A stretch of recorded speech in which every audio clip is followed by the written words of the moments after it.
Hello everyone, स्वागत है आप सभी का शिक्षा संकल्प के इस ऑनलाइन यूट्यूब प्लेटफॉर्म पर। आशा करता हूं कि आप सभी साथी बहुत ही अच्छे होंगे। दोस्तों, आज के इस स्पेशल वीडियो में हम लोग डिस्कशन करेंगे यूपी बीएड 2025 के बारे में। साथियों, एंट्रेंस एग्ज़ाम की तैयारी में आप सभी लग गए होंगे, जो भी साथी 2025 में बीएड करने जा रहे हैं यूपी से। ठीक है, तो अभी से आप लोग जुड़ जाइएगा यदि आपको 2025 में एक गवर्नमेंट कॉलेज से बीएड करना है। साथियों, आज की जो ये स्पेशल वीडियो है, ये हम लोग डिस्कशन करेंगे कि सिलेबस क्या होता है यूपी बीएड का, नेगेटिव मार्किंग क्या होती है, पैटर्न क्या होता है, कितने प्रश्न पत्र होते हैं, कितने पेपर होते हैं और कौन कौन से सब्जेक्ट जो है पूछे जाते हैं और कौन से सब्जेक्ट के लिए यानी किस सब्जेक्ट के लिए कौन सी बुक पढ़नी चाहिए, यूट्यूब का सहारा लें कि ना लें, कौन से टीचर से जो है यूट्यूब पर पढ़ें, करंट अफेयर कहाँ से पढ़ें, इन सारी चीज़ों के बारे में हम लोग ओवरऑल डिस्कशन करेंगे। आज की ये वीडियो आपके लिए बहुत हेल्पफुल होने वाली है। आप लोग अंत तक बने रहिएगा, एक भी डाउट नहीं बचेगा आपके मन में। अगर कोई डाउट उसके बाद भी बचता है तो आप लोग कमेंट बॉक्स में हमसे पूछ सकते हैं। ठीक है, और मैं आपको मोबाइल नंबर भी दे दूंगा, वहाँ पर भी आप हमें कॉन्टैक्ट कर सकते हैं। आइएगा दोस्तों, सबसे पहले हम लोग यहाँ पर बात कर लेते हैं एग्ज़ाम पैटर्न के बारे में। साथियों, परीक्षा जो होती है, इसका पेपर जो होता है, 2 पेपर होते हैं। यानी एक आपका फर्स्ट शिफ्ट में होता है एक पेपर और एक जो है सेकंड शिफ्ट में पेपर होता है। ठीक है, एक ही दिन में 2 पेपर होते हैं यहाँ। ठीक है, और एक पेपर के लिए आपको 3 घंटे का समय दिया जाता है। ठीक है, यानी 3 घंटे का समय आपको प्रथम पाली में दिया जाएगा और सेकंड पाली में जो आपको दिया जाएगा वहाँ पर भी आपको 3 घंटे का समय दिया जाएगा। अब पेपर पैटर्न की बात करें दोस्तों, तो यहाँ पर पहले पेपर में यानी फर्स्ट शिफ्ट का जो आपका एग्ज़ाम होगा उसमें सामान्य ज्ञान के 50 प्रश्न पूछे जाएंगे और हिंदी या अंग्रेजी। अब हिंदी या अंग्रेजी में से जो है आपको चुनना होगा कि आपको जो है हिंदी लैंग्वेज चुनना है या अंग्रेजी चुनना है या इंग्लिश लैंग्वेज। जो चीज़ें आपको आती रहेंगी वो आप लोग वो लैंग्वेज चूज करके आप लोग क्वेश्चंस को हल कर सकते हैं। ठीक है, अब यहाँ पर देखेंगे सामान्य ज्ञान के कितने प्रश्न आएंगे, 50 प्रश्न आएंगे और हिंदी या इंग्लिश के जो है 50 प्रश्न पूछे जाएंगे। यानी ओवरऑल जो आपका कुल प्रश्नों की संख्या होगी 100। पहले पाली में जो आपका एग्जाम होगा उसमें 100 प्रश्न होंगे आपके। ठीक है, और कुल अंक कितने होंगे, यानी 200 अंक का जो है फर्स्ट शिफ्ट का जो आपका एग्जाम होगा 200 अंकों का होगा। ठीक है, यानी सामान्य ज्ञान का ये जो 50 प्रश्न आएगा, एक प्रश्न आपके 2 नंबर के होते हैं। ठीक है, तो 50 प्रश्न हो गया आपका 100 नंबर का और ये हो गया आपका 50 क्वेश्चन 100 नंबर का। ठीक है, 200 अंक के आपके फर्स्ट शिफ्ट का जो एग्जाम होगा 200 अंक का होगा। समय जो दोस्तों आपको दिया जाएगा पहले पाली के लिए 3 घंटे का समय दिया जाएगा। ठीक है, याद रखेंगे 3 घंटे का समय दिया जाएगा, 100 क्वेश्चन होंगे। ठीक है, 100 क्वेश्चन होंगे और 3 घंटे का आपको समय दिया जाएगा। ठीक है, और 200 अंकों का ये पहला पेपर जो है होगा।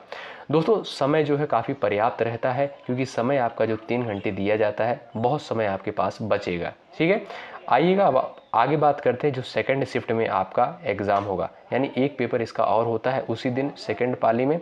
तो सेकंड पाली में जो पेपर होगा दोस्तों, इसमें सामान्य योग्यता और विषय क्षमता। अब विषय क्षमता क्या होता है और सामान्य योग्यता। दोस्तों, सामान्य योग्यता में आपसे जो रीजनिंग के कुछ प्रश्न होंगे कुछ टॉपिक से और कुछ जो होंगे आपके मैथ के भी क्वेश्चन होंगे। ठीक है, तो साथियों सामान्य योग्यता में जो है यानी रीजनिंग और मैथ मिलाकर जो है आपका कितना प्रश्न पूछा जाएगा, 50 प्रश्न। और यही जो सेगमेंट होगा आपका बहुत स्कोरिंग होगा। ठीक है, और बेसिक से क्वेश्चन आते हैं। अभी मैं आपको बताऊंगा कहाँ से पढ़ना है, कौन सी बुक आपको फॉलो करना है। ठीक है, तो ये 50 प्रश्न हो गए आपके। उसके बाद विषय क्षमता, यानी आपने जो है स्नातक यानी ग्रेजुएशन जो है किस वर्ग से किया है, साइंस स्ट्रीम से किया है या जो है आपने आर्ट स्ट्रीम से किया है या आपने एग्रीकल्चर से किया या आपने कॉमर्स से किया, किससे जिससे आप यहाँ पर किए होंगे उससे जो है आपके 50 प्रश्न पूछे जाएंगे। ठीक है, तो 50 प्रश्न आपका ये हो गया, यानी इसमें भी आपके 100 प्रश्न सेकंड शिफ्ट में पूछे जाएंगे और 200 अंकों का पेपर होगा। और यहाँ पर जो होगा आपका समय जो दिया जाएगा वो 3 घंटे का दोस्तों समय दिया जाता है। कितना समय दिया जाएगा, 3 घंटे का आपको यहाँ पर भी समय दिया जाएगा सेकंड शिफ्ट के लिए। ठीक है, आइएगा अब दोस्तों यहाँ पर हम लोग बात कर लेते हैं विस्तृत सिलेबस के बारे में। पूरा यहाँ पर हम लोग जानेंगे सिलेबस क्या होता है बहुत अच्छे तरीके से। अब जनरल स्टडीज़ यानी जीएस का जो आपका यानी जो पहला पेपर जो आपका होगा फर्स्ट शिफ्ट में, उसमें हमने आपको बताया एक लैंग्वेज का पेपर होता है, हिंदी या इंग्लिश उसमें से आपको चुनना होता है, और एक जो है आपका उसी में जीएस भी 50 प्रश्न पूछा जाता है, यानी 100 प्रश्न पूछा जाता है पहले पाली में। तो इसमें से हिंदी होगा, हमने आपको बताया, उसके बाद जीके होगा 50 प्रश्न। अब जीके जो दोस्तों पूछा जाएगा 50 प्रश्न, वो कहाँ से पूछा जाएगा, यहाँ पर देखिएगा सिलेबस हम लोग देख लेते हैं। देखिएगा यहाँ पर तीनों इतिहास होते हैं, प्राचीन इतिहास होता है, मध्यकालीन इतिहास होता है, आधुनिक इतिहास होता है। तो इसके लिए आपको करना क्या है दोस्तों, लूसेंट लेना है, ठीक है। लूसेंट आपके लिए बहुत बेस्ट होगी। और इतिहास में जो है आपको पूरा नहीं पढ़ना है, अगर आप कहेंगे तो बहुत ही बेहतर तरीके से एक वीडियो इस पर और बना देंगे कि जीएस में जो है आपको कहाँ से क्या क्या चीज़ें, लूसेंट में कौन कौन सी चीज़ें पढ़नी है। अब दोस्तों यहाँ पर देखेंगे भारत एवं विश्व का भूगोल, ठीक है, भारत एवं विश्व का भूगोल, यहाँ से भी प्रश्न पूछे जाते हैं पेपर में। उसके बाद अर्थशास्त्र से भी प्रश्न आएंगे। करंट अफेयर जो है इंपॉर्टेंट सेगमेंट है, यहाँ से भी प्रश्न पूछे जाते हैं। दोस्तों करंट अफेयर के लिए जो अभी से जो है आप लोग यूट्यूब पर एक वीडियो डेली जो है किसी भी टीचर का आप लोग फॉलो कर सकते हैं, एक वीडियो जो है डेली बेसिस पे अभी से देखना स्टार्ट कर दीजिए करंट अफेयर को, ठीक है। इससे क्या होगा, आपका जो है करंट अफेयर धीरे धीरे जो है तैयार हो जाएगा। ऐसा भी नहीं है कि डेली बेसिस पे आपको 1.5-2 घंटे करंट अफेयर पढ़ना है, ऐसा बिल्कुल नहीं करना है। 25-30 मिनट की, 20-25 मिनट की अगर आपको वीडियोस मिल जाती हैं यूट्यूब पर तो आप लोग आसानी से देख सकते हैं, ठीक है। एक नेक्स्ट एग्जाम करके चैनल है, यूट्यूब चैनल है, वहाँ से भी आप लोग फॉलो कर सकते हैं, ठीक है। छोटी वीडियो रहती है, प्रतिदिन वीडियो आती है, वहाँ पर भी आप लोग फॉलो कर सकते हैं। उसके बाद उत्तर प्रदेश विशेष यानी यूपी स्पेशल से भी कुछ प्रश्न पूछे जाते हैं।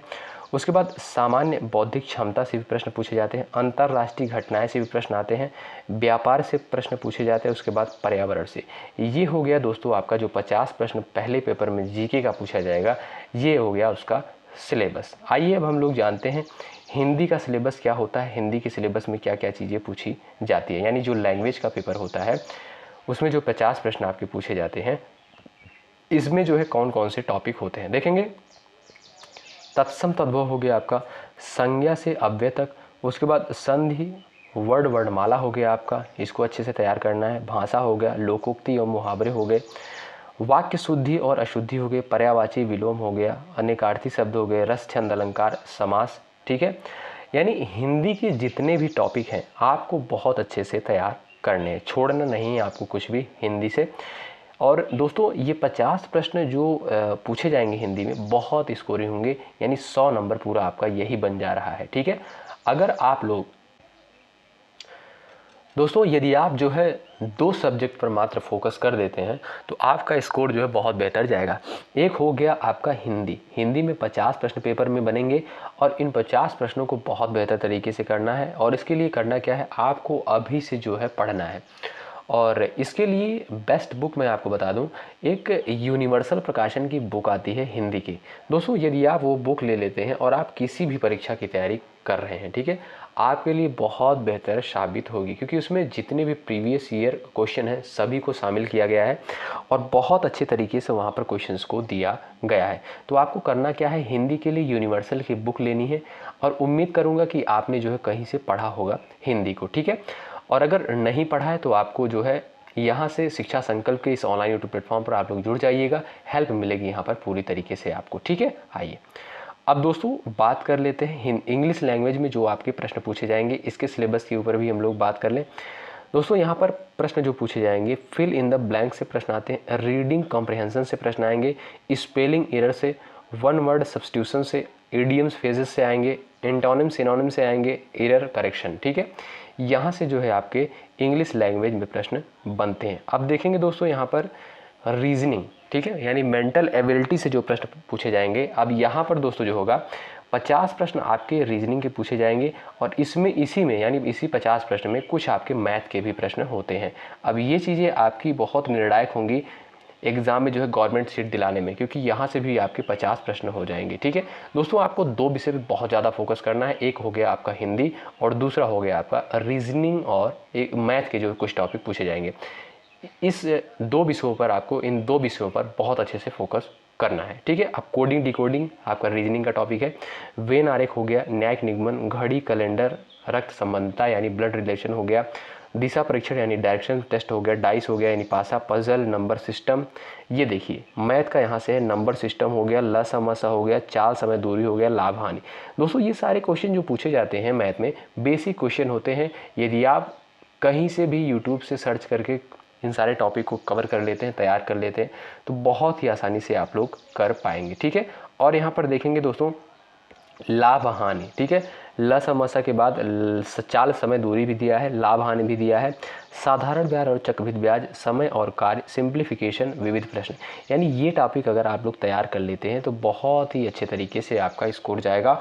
और अभी से जो है आप लोग पढ़ना स्टार्ट कर दीजिए। ठीक है, यदि आप लोग अभी से पढ़ना स्टार्ट करते हैं धीरे धीरे तो एग्ज़ाम तक जाते जाते जो है आपका बहुत अच्छे से तैयार हो जाएगा, सारी चीज़ें बहुत अच्छे से तैयार हो जाएंगी। ठीक है, चलिएगा, तो आशा करता हूँ कि ये सारी चीज़ें आपको बहुत ही अच्छे तरीके से समझ में आ गई होंगी। आइएगा एक बार फिर से हम लोग बात कर लेते हैं कि आपको क्या क्या चीज़ें कहाँ से पढ़नी है। हिंदी के लिए हमने आपको बता दिया है, हिंदी लैंग्वेज के लिए सबसे बेस्ट बुक होगी आपकी यूनिवर्सल प्रकाशन की जो हिंदी की बुक आती है उसको ले सकते हैं। ठीक है, और दूसरे नंबर पर बात करें रीजनिंग के लिए आप आर.के. झा की बुक ले सकते हैं। ठीक है, क्वेश्चंस उसमें दिए गए हैं, प्रैक्टिस के लिए बहुत बेहतर होगी। नहीं तो लूसेंट भी ले सकते हैं, कोई उसमें वैसी बात नहीं है, लूसेंट भी आप लोग पढ़ सकते हैं। क्वेश्चंस जो उसमें दिए गए हैं वही मोस्ट इंपॉर्टेंट है, कुछ को बढ़िया से लगाना है, उन क्वेश्चंस को सॉल्व करना है। और मैथ के लिए मैं आपको नहीं कहूँगा कि आप कोई बुक लें, आप बस यूट्यूब के भरोसे रहें और यूट्यूब पर जो है आप लोग इन सारे टॉपिक को अच्छे से कवर कर लें, पढ़ लें अभी से, और नोट्स ज़रूर तैयार कर लें। और जो क्वेश्चंस जो है क्लास में पढ़ाया जाए उसको बढ़िया से 2 से 3 से 4 से 5 बार कम से कम लगाएं उसी क्वेश्चन को, तब आपका कॉन्सेप्ट क्लियर हो जाएगा और जो बेसिक क्वेश्चन आते हैं बहुत ही आसानी से आप लोग कर पाएंगे। और करंट अफेयर के लिए हमने आपको बता दिया है कि करंट अफेयर के लिए आप लोग डेली बेसिस पे जो है आप लोग यूट्यूब पर एक क्लासेस फॉलो कर सकते हैं जो 15 से 20 मिनट की वीडियोज़ रहें। ज़्यादा टाइम आपको करंट अफेयर पर नहीं खर्च करना है, लेकिन अभी से जो है ये सारी चीज़ें फॉलो करनी है। और जीके जीएस के लिए हमने आपको बता दिया लूसेंट को पढ़ना है। लूसेंट को जो है इसमें अगर आप लोग 2 बुकें ले लेते हैं, एक लूसेंट जो है सब्जेक्टिव आती है जिसमें आपको पढ़ना रहता है, और एक लूसेंट की आती है ऑब्जेक्टिव जिसमें ढेर सारे बहुविकल्पी क्वेश्चंस दिए होते हैं, ऑब्जेक्टिव टाइप क्वेश्चन दिए होते हैं। आपको क्या करना है, जो सब्जेक्टिव वाली बुक होती है उसको पढ़ना है, और जो टॉपिक आप लोग पढ़ें और जो ऑब्जेक्टिव वाली बुक है लूसेंट में, जैसे मान लीजिए आप संविधान का कोई टॉपिक पढ़ रहे हैं, जैसे मान लीजिए आपने संविधान में अनुसूचियाँ पढ़ा, तो अनुसूचियाँ पढ़ के तो जाना है आपको ऑब्जेक्टिव वाली बुक में, उसमें जो क्वेश्चंस दिए गए हैं आपको उन क्वेश्चंस को बहुत ही अच्छे तरीके से लगा लेना है। ठीक है, आपको इतना करना है जीएस के लिए। यदि आप दोस्तों इतना कर लेते हैं आपकी तैयारी बहुत बेहतर हो जाएगी और बहुत अच्छा स्कोर जाएगा आपका। हमने आपको बताया हिंदी पे ज़्यादा फोकस करना है और रीजनिंग पे ज़्यादा फोकस करना है और मैथ पे, यही आपकी निर्णायक भूमिका निभाएंगे। ठीक है, तो बहुत बहुत शुक्रिया। यदि आप चैनल पर नए हैं जुड़ जाइएगा और यहाँ से निश्चित रूप से आपको हेल्प मिलेगी। और यहाँ पर जो भी प्रैक्टिस सेशन चलाया जाएगा, जितनी भी क्लासेस प्रोवाइड की जाएंगी, आप लोग ज़रूर जुड़ें। निश्चित रूप से आपको यहाँ पर शिक्षा संकल्प के इस ऑनलाइन यूट्यूब प्लेटफॉर्म से लाभ होगा। आपको यहाँ पे भी आपको क्लासेस प्रोवाइड की जाएंगी। और कुछ भी अगर आपके मन में डाउट होता है तो आप लोग कमेंट बॉक्स में अवश्य पूछ सकते हैं, कोई भी डाउट होता है। ठीक है, और कमेंट बॉक्स में जो है मोबाइल नंबर जो है पिन कर दिया जाएगा, आप लोग वहाँ पर व्हाट्सएप पे जुड़ सकते हैं। कोई भी डाउट आपका होता है, कोई भी क्वेरी होती है, आप लोग पूछ सकते हैं हमसे। ठीक है, आशा करता हूँ कि आपको बहुत ही अच्छे तरीके से सारी चीज़ें समझ में आ गई होंगी। सब्सक्राइब अवश्य कर दीजिएगा और चैनल पर नए हैं तो वीडियो को लाइक ज़रूर करिएगा और अपना रिव्यू ज़रूर बताइएगा कि ये वीडियो आपको कैसी लगी, क्या क्या चीज़ें आपकी। अच्छा हाँ, एक चीज़ हमने आपको बताना भूल गया, निगेटिव मार्किंग कितनी होती है, तो 1/3 जो है दोस्तों आपकी निगेटिव मार्किंग होती है। ठीक है, 1/3 इसमें निगेटिव मार्किंग होती है, यानी 0.33 यहाँ पर जो है आपका नंबर कटता है क्वेश्चंस गलत करने पर। ठीक है, तो बहुत बहुत शुक्रिया। जय हिंद, जय भारत।